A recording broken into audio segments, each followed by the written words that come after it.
मैं भी अक्सर बोलता हूँ कि मंजिल उन्हें मिलती है जिनके सपनों में जान होती है। मंजिलें उन्हें मिलती है जिनके सपनों में जान होती है। केवल परों से कुछ नहीं होता, हौसलों से उड़ान होती है, हौसलों से उड़ान होती है। मैं एक विचारधारा नहीं आई थी, मैंने उस विचारधारा से प्रभावित होकर घर बैठे मैं आम आदमी पार्टी का सदस्य हूँ। एक IRS इंडियन रेवेन्यू सर्विसेज के कमिश्नर लेवल का व्यक्ति अपना इस्तीफा देकर सड़क पे आ गया। उसको उस दिन नहीं पता था कि मैं मुख्यमंत्री बनूंगा, नहीं ना वो मुख्यमंत्री बनने आया था।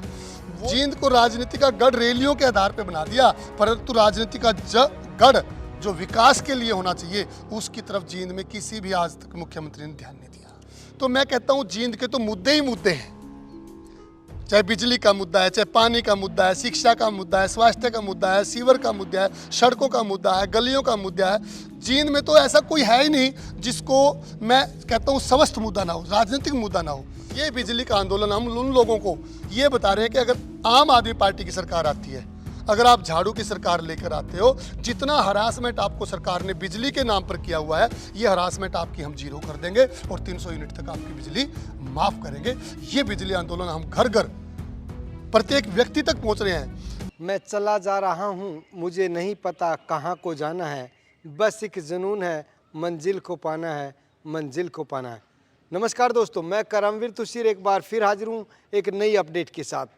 और जिस स्लोगन के साथ आज की वीडियो स्टार्ट की है, उसी तरह की एक शख्सियत आज हमारे साथ है जिसका नाम है वजीर डांडा, जो आम आदमी पार्टी से आते हैं। एक कार्यकर्ता से अपना सफ़र तय करने के बाद और ज़िला प्रधान की जिम्मेदारी उनको मिली है। आइए उनसे चर्चा करते हैं आम आदमी पार्टी के बारे में।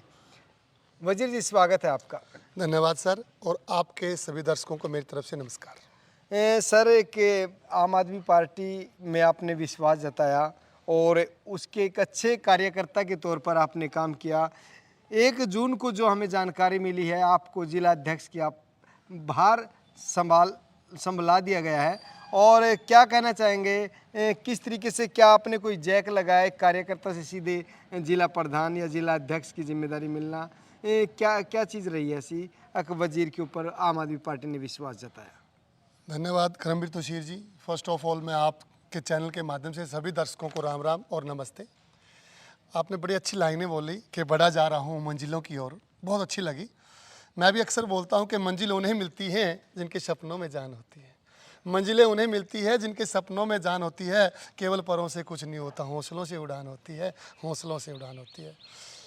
आम आदमी पार्टी, जैसा नाम है पार्टी का कि आम आदमी, साधारण व्यक्ति जो अपनी रोजी रोटी कमाने के चक्कर में इस देश के बारे में सोच ही नहीं सकता। मजदूर, किसान, एक प्राइवेट सेक्टर में कोई काम करने वाला, एक छोटा व्यापारी, छोटा दुकानदार, उसकी रोज़मर्रा की जो ज़िंदगी है, बच्चों के जो पालन पोषण है, वो सारा का सारा ध्यान उधर रहता है।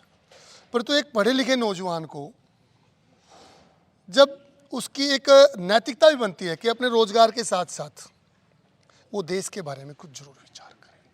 और जब 2012 में एक आंदोलन चला एंटी करप्शन,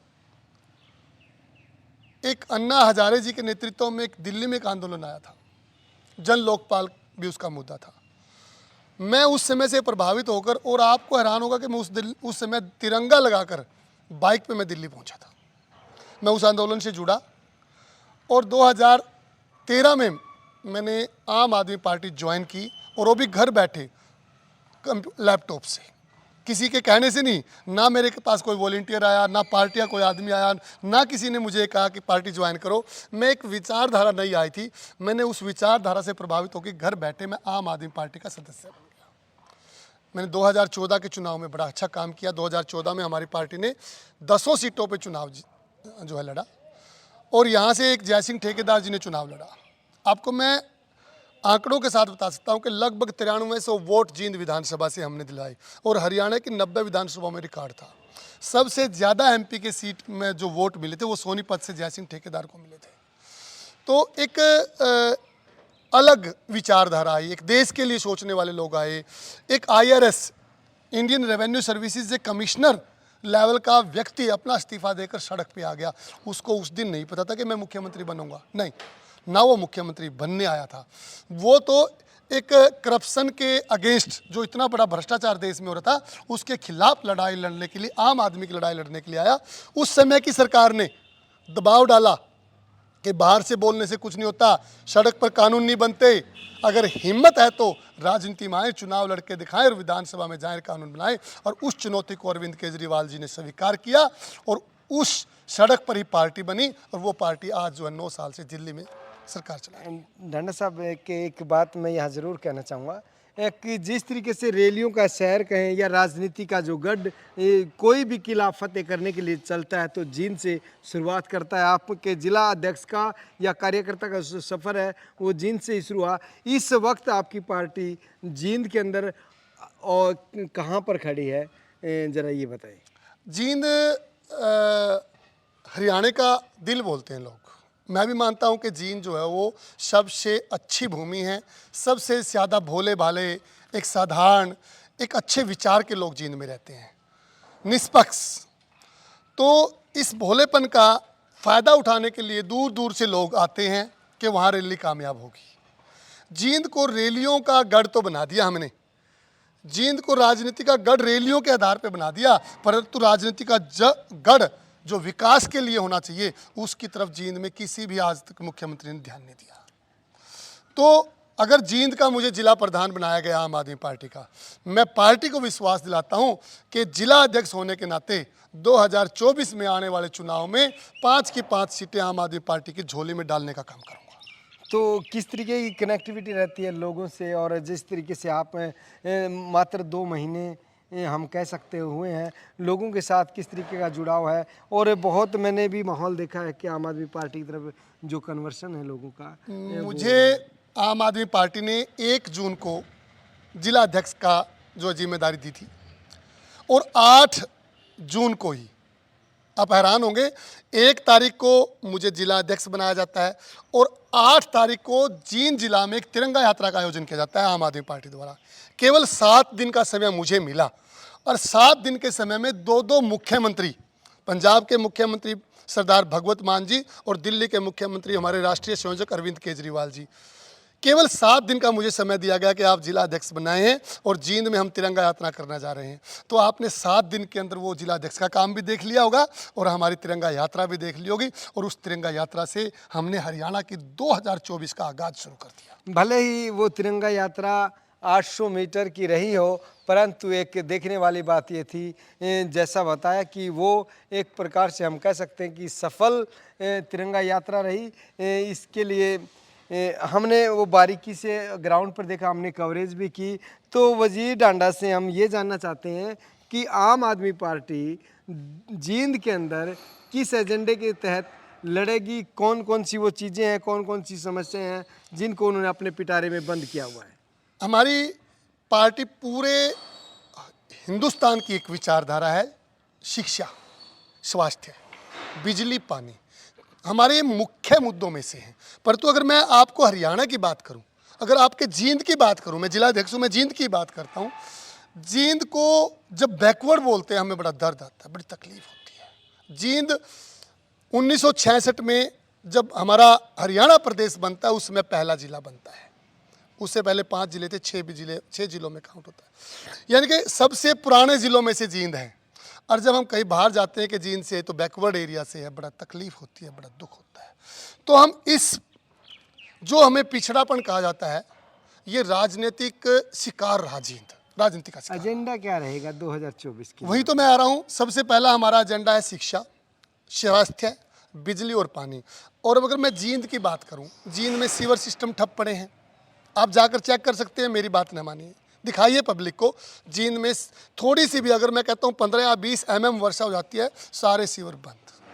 जींद में प्रत्येक गली, प्रत्येक अंदर की सड़क खस्ता हालत है, चाहे आप सफीदो रोड जाएं, चाहे आप हांसी रोड जाएं, चाहे आप जींद से कैथल रोड देख लें। मान लो कि जींद के अंदर आपको कहीं भी निकलने की रास्ता नहीं है। 20 या 15 mm वर्षा हो जाती है, अंडरपास में बस गाड़ियाँ धंस जाती हैं। अगर जींद में हम स्वास्थ्य की बात करें, स्वास्थ्य सेवाओं के नाम पे मात्र मुझे पिछले 10-15 साल में याद आता है कि एक मेडिकल कॉलेज बन रहा है, अभी बना के तैयार नहीं हुआ है। अगर मुझे शैक्षणिक संस्थाओं की बात आए तो एक चौधरी रणबीर सिंह के नाम पे हुड्डा के सामने एक यूनिवर्सिटी का बोर्ड लगा, परंतु क्वालिटी एजुकेशन या टॉपर यूनिवर्सिटी में नाम आज तक नहीं आ पाया। यानी कि जो क्वालिटी एजुकेशन की बात हो, यूनिवर्सिटी का ग्रेड हो, ग्रेड सिस्टम है उसमें, ग्रेड सिस्टम में हमारी यूनिवर्सिटी कहीं नहीं बैठ रही, स्वास्थ्य में हम कहीं नहीं बैठ रहे, रास्ते हमारे कहीं नहीं है, सीवर हमारे ठप हैं। तो मैं कहता हूँ जींद के तो मुद्दे ही मुद्दे हैं, चाहे बिजली का मुद्दा है, चाहे पानी का मुद्दा है, शिक्षा का मुद्दा है, स्वास्थ्य का मुद्दा है, सीवर का मुद्दा है, सड़कों का मुद्दा है, गलियों का मुद्दा है। जींद में तो ऐसा कोई है ही नहीं जिसको मैं कहता हूँ समस्त मुद्दा ना हो, राजनीतिक मुद्दा ना हो। क्योंकि आप बाहर जाएंगे, ये दूसरी पार्टियां धर्म पे लड़ाई लड़ेंगी, जात पे लड़ेंगी, मैं कहता हूँ मैं तो मुद्दों पे लड़ाई लड़ूंगा। आम आदमी पार्टी आम आदमी को साधने के लिए, मेरा फिर वही सवाल है, थोड़े में बताएं कि आम आदमी पार्टी आम आदमी को साधने के लिए क्या प्रयत्न करेगी? आम आदमी पार्टी ने दिल्ली में करके दिखाया है। हमने 300 यूनिट तक पंजाब में बिजली माफ़ की है। हम आज भी प्रॉमिस करते हैं कि 300 यूनिट तक प्रत्येक व्यक्ति का, साधारण व्यक्ति का बिजली में माफ़ रहेगा। दूसरी पार्टियां कहती है आप रेवड़ी बांटते हो। मैं कहता हूं किसी भी पार्टी का हो, चाहे आम आदमी पार्टी का भी मेंबर ऑफ पार्लियामेंट हो, उसको 24,000 यूनिट माफ़ है। अरे एक आदमी को एक पंखा चलाने 300 यूनिट माफ़ करने पाप कर दिया क्या उसने? क्या उसका हक नहीं है? क्या वो जीएसटी नहीं देता? क्या गरीब से गरीब आदमी गुड नाइट नहीं लगाता, पंखा नहीं चलाता? सबसे ज़्यादा टैक्स बिजली पे है। जब हम जीएसटी के रूप में पैसा देते हैं तो अरविंद केजरीवाल की सबसे बड़ी बात और कहते हैं कि मैं कोई एहसान नहीं कर रहा पब्लिक पे, पब्लिक का पैसा पब्लिक पे लगा रहा। क्या मेरी नीयत साफ है। क्या इससे मुफ्त का खाने की जो आदत पड़ेगी लोगों कहाँ को? मुफ्त का कह रहे हूँ मैं तो कहता हूँ जीएसटी दे रही है वो गवर्नमेंट, उसको प्राथमिक मुहैया कराना सरकार का दायित्व है। बड़े बड़े देशों में जाइए, आप अमेरिका में जाइए, शिक्षा माफ भरी है, वो तो बहुत आगे देश है, वहाँ तो बुक्स भी भरी है। मैं कहता हूँ अगर मैं अपने गरीब बच्चे को कहता हूँ अच्छी शिक्षा माफ आज भी है, नाम के गवर्नमेंट स्कूल हैं, शिक्षा भी है, पर वहाँ क्वालिटी कितनी है, वहाँ बच्चे कितना अच्छा पढ़ना चाहते हैं, वहाँ किसी रिजल्ट्स कैसे हैं। तो मैं कहता हूँ अगर क्वालिटी एजुकेशन गरीब बच्चे को मुफ्त मिलती है, मुफ्त में अच्छी स्वास्थ्य सुविधाएं मिलती है, मुफ्त में उसको 300 यूनिट, मैं ये नहीं कह रहा कि आप एसी चलाएंगे मुफ्त मिलेगी, 300 यूनिट एक गरीब व्यक्ति को, 310 हो गए तो 310 का बिल भरना पड़ेगा उसको, 10 का नहीं।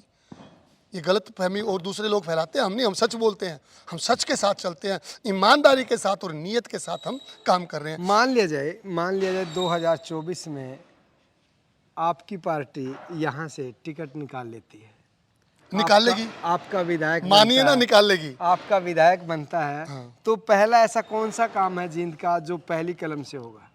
जींद के अगर मैं हरियाणा की बात कर रहा हूँ, वो तो मैंने कह दिया कि सबसे पहला कलम का से काम होगा कि जितने भी इन्होंने बिलों में जो झोला जो इन्होंने कितना घपला किया हुआ है, लोगों को त्रस्त किया हुआ है, लोगों को जिन्होंने जितने बिजली बिलों के नाम पर ना भरने के नाम पर एफआईआर दर्ज किया, पहली कलम से हम उस दिन तक के जितने भी डिफॉल्टर्स बिल हैं उनको जीरो करेंगे और उसके बाद 300 बिजली तक बिल माफ़ करेंगे पहली कलम से। अगर मैं जींद की बात करूँ, जींद में सबसे पहले अगर मैं कहता हूँ यहाँ से आम आदमी पार्टी का विधायक बनता है, जितनी भी ये सीवर्स की प्रॉब्लम है, सीवर सिस्टम ठप है या गली और सड़कों की प्रॉब्लम है, पहली कलम से यहाँ का विधायक गलियों की और सीवर सिस्टम को ठीक करने का काम करेगा। क्या कनेक्टिविटी गांव-गांव या बूथ तक आपकी हो चुकी है?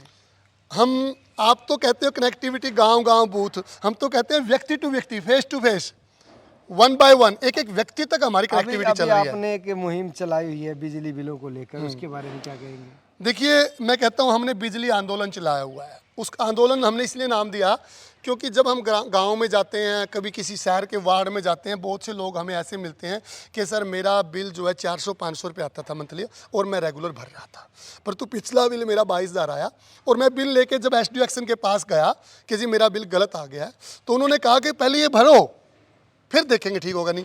20-22,000 50,000 गरीब आदमी के पास नहीं था और वो बिल भरना बंद कर दिया और उसका बिल आज 1 लाख रुपए है, वो डिफॉल्टर घोषित कर दिया गया, उसकी फैमिली आईडी प्रॉपर्टी आईडी में दिक्कत कर दी, वो हरासमेंट है। तो हम ये कहते हैं कि ये बिजली का आंदोलन हम उन लोगों को ये बता रहे हैं कि अगर आम आदमी पार्टी की सरकार आती है, अगर आप झाड़ू की सरकार लेकर आते हो, जितना हरासमेंट आपको सरकार ने बिजली के नाम पर किया हुआ है, ये हरासमेंट आपकी हम जीरो कर देंगे और 300 यूनिट तक आपकी बिजली माफ़ करेंगे। ये बिजली आंदोलन हम घर घर प्रत्येक व्यक्ति तक पहुंच रहे हैं।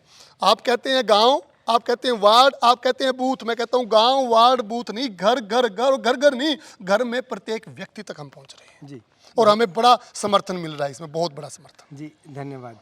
ये थे हमारे साथ वजीर डांडा जिला अध्यक्ष आम आदमी पार्टी।